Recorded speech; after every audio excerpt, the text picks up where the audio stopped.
जी, अस्सलाम वालेकुम वरहमतुल्लाहि वबरकातुहू। अपना नाम बताइए और मेरा नाम अमादुद्दीन है और मैं प्रोफेशन है मेडिकल स्टोर फार्मेसी है चलाता हूँ मैं। और मैं यहाँ कराची से 200 किलोमीटर दूर जामशोरो कोटरी से आया हूँ यहाँ। मैं डॉक्टर जाकिर नायक का बहुत बड़ा फ़ैन हूँ। मैं 15 साल से इनको सुन रहा हूँ। जी सवाल बताइए प्लीज। हाँ, सवाल ये है मेरा कि हमारे कुरान की आयत है अल-राशी वल मुर्तशी किलाहुमा फिन नार, रिश्वत देने वाला और रिश्वत देने वाला दोनों जहन्नमी हैं। तो हमारे मुल्क पाकिस्तान में काफ़ी इदारे हैं, मैं इदारे का नाम लेना नहीं चाहता, और हिंदुस्तान में भी होंगे और मवाली मुल्क में भी रिश्वत देते होंगे। तो हमारे मुल्क में यहाँ बहुत एक छोटी सी काम की वजह से रिश्वत देना पड़ जाता है, ना चाहते हुए भी। तो फिर इसके लिए हमें क्या करिए? दोषी कौन है फिर, हम या जो जिसको दे रहे हैं वो? भाई साहब ने कोई कुछ चीज़ अरबी में कही और कहा कुरान में लिखा रिश्वत देने वाला और रिश्वत लेने वाला जहन्नम में। मैं इसी कोई कुरान मजीद की आयत नहीं जानता, हदीस में लिखा हुआ है। कुरान मजीद में जहाँ लिखा है रिश्वत हराम है वो सूरह बकरा है, सूरा नंबर 2 आयत नंबर 188। अल्लाह ताला फरमाते डोंट यूज योर वेल्थ, आप अपनी दौलत का इस्तेमाल मत करो हाकिम जज को अपने जजमेंट से तब्दील करने के लिए ताकि आप दूसरे लोग की दौलत खा सके। Do not use your wealth as a bait for जजेस in order to eat other people's wealth. ये कुरान की आयत है, सूरह बकरा सूरा 2 आयत नंबर 188। ये जो बोले रिश्वत लेने वाला देने वाला नार में है, हदीस है, कुरान की आयत नहीं। जी सॉरी सर। आप समझे ना? जी सर। तो अरबी में आपने क्या बोला मैं समझा नहीं। हदीस में आता है, कुरान में भी रिश्वत हराम है, हदीस में भी आता है, लेकिन ये हदीस में कहा नहीं निकलेगा नार में जाएंगे।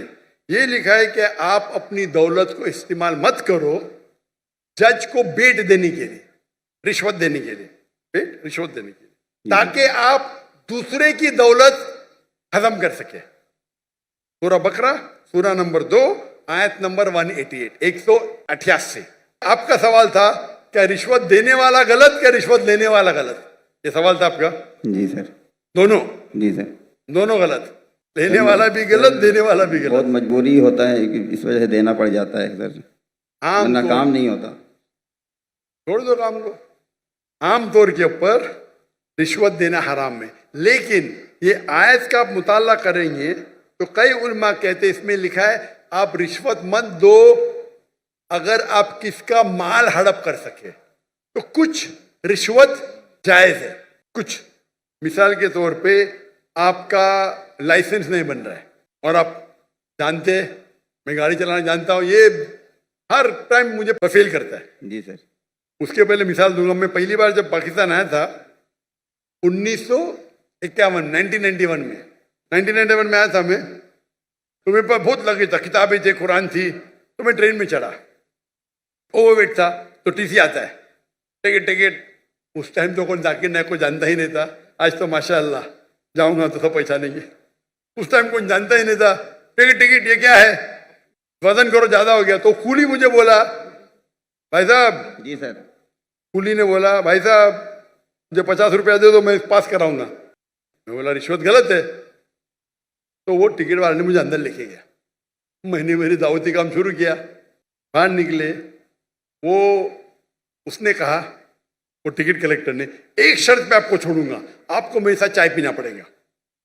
तो मैं बोला ठीक है। बाहर निकला चाय पी के, वो टिकट वाला कितना पैसा दिए? 100 रुपया दिए ना? नहीं दिया। कितना दिए? नहीं दिया। झूठ क्यों बोलता है? उसको यकीन ही नहीं कि टिकट वाला बिना पैसे मुझे छोड़ेगा, इतनी रिश्वत है यहाँ। आप समझे? जी सर। वो तो मुझे जानता ही नहीं था मैं डॉक्टर जाकिर नाइक हूं, बराबर ना? कितना पैसा दिया? नहीं दिया। कितना दिया? बोलो ना साहब। 200 रुपया दिया? नहीं दिया। बोलो ना साहब।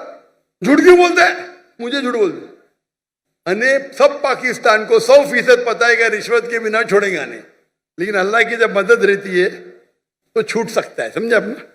मेरे पास कुरान की किताब थे, तर्जुमा थे, बांटने के लिए लेके आया था, समझे ना? तो ये गलत फहमी कि रिश्वत के बिना काम नहीं होता है।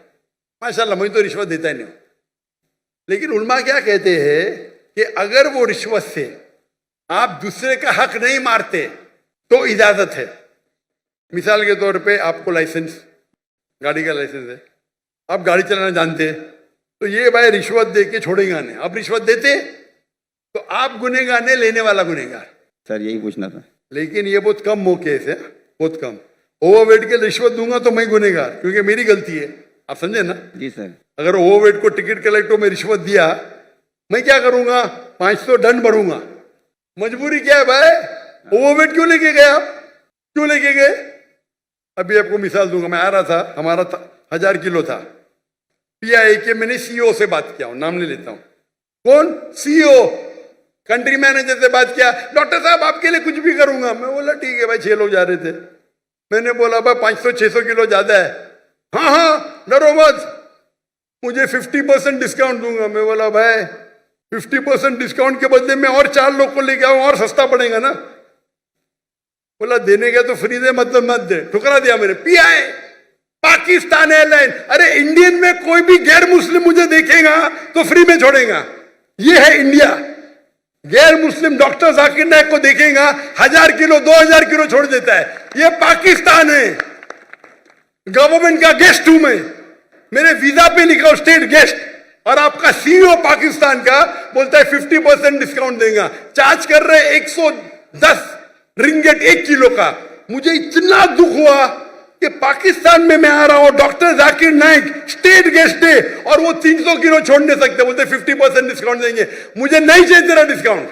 मैंने 6 लोग और लेके आया, मेरा सामान लेके आया। सच बोलने को मुझे दुख होता है, बट ये पाकिस्तान का हाल। इंडिया में वो हिंदू मुझे देखेगा, डॉक्टर साहब है, जो भी कहेंगे सच कहेंगे, सच के सिवा कुछ नहीं कहेंगे। ये इंडिया है। आज के तारीख में भी मोदी गलत है, इंडियन नहीं।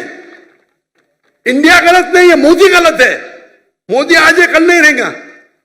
जो इज्जत मुझे इंडिया में मिलती है, पाकिस्तान के लोग चाहते, मुझे ये कहता हूं मैं, चाहते पाकिस्तान के लोग मुझे। नारे तकबीर, अल्लाह, जाकिर नाइक से रिश्ता क्या? ला इलाहा इल्लल्लाह। जब हम दावत करते हैं ना इंडिया में, हिंदू लोग मेरे पांव छूते। मैं बोला भाई गलत है, भाई हराम है। बोलते डॉक्टर जाकिर नाइक की बैग नहीं खोलेंगे हम। इतने जगह में इंडिया से घूमा, 50 लोग को लेके गया, कभी ओवरवेट दिया ही नहीं मैंने। हिंदू लोग बोलते भाई ये तो भाई भगवान का आदमी है, मैनेजर है मैनेजर। यहां तो मैं सीईओ से बात करता है, अरे डॉक्टर साहब मैं आपका फैन हूं। ये हाल है, ये हाल है हमारे देश का। एक स्टेट गेस्ट आ रहा है, शूटिंग करने के लिए सामान लेके आ रहा है। इतनी अफसोस की बात है। पैसा कुछ नहीं है भाई, अफसोस होता है कि ये हाल है हमारे देश का, पाकिस्तान का, जिसको मैं दिल से चाहता हूं। मैं अगर हिंदुस्तान की हिजरत किया वो सिर्फ मोदी की वजह से। जो मजा वहां आता है, और मजमा इससे बड़ा 10-10 लाख, वो 1 लाख बोला, गलत बोला, 10-10 लाख। और उर्दू में बात करने क्यों लगा मैं? मेरे बॉम्बे के पुलिस कमिश्नर बोलते जाकिर भाई, वो जाकिर भाई बोलते एवरीवन लव्स यू, लेकिन मैं आपसे नाराज हूं। मैं क्यों नाराज है भाई? आपका मैसेज आप हिंदी में देना चाहिए, उर्दू में क्यों? आपके चाहने वाले इतने, आप उर्दू में तकरीर करो तो मैं खुश होऊंगा। तो क्योंकि बंबई का हिंदू पुलिस कमिश्नर 2004 या 5 की बात है, मुझसे जबरदस्ती करा आप हिंदी में उर्दू में तकरीर करो तो मुसलमान और हिंदू सुधरेंगे। और फिर मैं शुरू किया तकरीर करने का उर्दू हिंदी में, एक हिंदू के बोलने से, उसकी मोहब्बत से। तो हिंदू और मुस्लिम में इतना अच्छा भाईचारा है इंडिया में।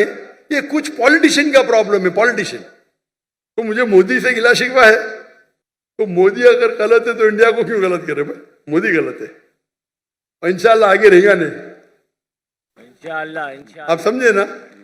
तो आप अगर देखेंगे कि वहां भी हम जितने बड़े प्रोग्राम हम मुंबई में कि दुनिया में किधर नहीं किए, और मोदी ने आके बन गया। हम बड़े बड़े कॉन्फ्रेंस किए माशाल्लाह। तो ये पॉलिटिक्स, और मैं पॉलिटिक्स के करीब भी नहीं हूं। तो जहां तक के रिश्वत का सवाल है, आपका अगर कोई चीज अटक गया जो हक है, उसमें अगर रिश्वत देते, बहुत कम टाइम ऐसा होता है, और तो रिश्वत लेने वाला गलत देने वाला को अल्लाह ताला इंशाअल्लाह माफ करेगा, मैं लेकिन वो भी नहीं मानता हूं। लेकिन अक्सर इंडिया में, पाकिस्तान में जानता नहीं हूं मैं, इंडिया में मैं कहता हूं क्या करप्शन है ये, आप जानते पाकिस्तान में शायद और है।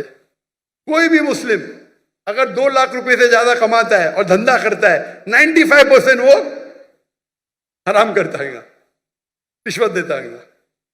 आप समझ रहे, रिश्वत के बिना गाड़ी चलेंगी ही नहीं। रियल एस्टेट के अंदर इंडिया में रिश्वत हो तो मैं मेरे बहुत से धंधे माशाल्लाह, कोई भी धंधे में रिश्वत देता नहीं हूं मैं, कोई धंधा करता ही नहीं, क्या मजबूरी।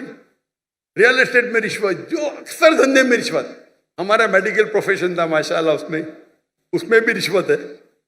अगर मैं रिश्वत दूंगा तो 5 गुना ज्यादा कमाऊंगा। अरे अल्लाह ताला झोली में डालता है तो क्या रिश्वत देना, पैसे की मोहब्बत ही क्या। तो अक्सर लेकिन जितने रिश्वत होते हैं धंधे वाले, बिजनेस के, ये 95% हराम है। अगर आप बिजनेस में आपका लाइसेंस पास करते, आप दूसरे के लाइसेंस को रोक रहे, तो अक्सर जितने रिश्वत है वो हराम है।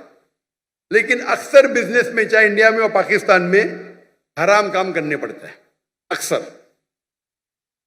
मेरा उसूल क्या है, अगर आप रिश्वत देके कमाते हैं 1 अरब रुपया, पूरा 1 अरब भी आप अगर डोनेशन में देंगे तो भी नेगेटिव में रहेंगे।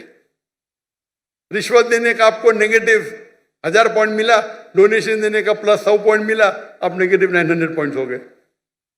इसीलिए अल्लाह ताला फरमाते हैं गरीब इंसान को जन्नत में जाना आसान है, अमीर इंसान की हिसाब किताब होगी।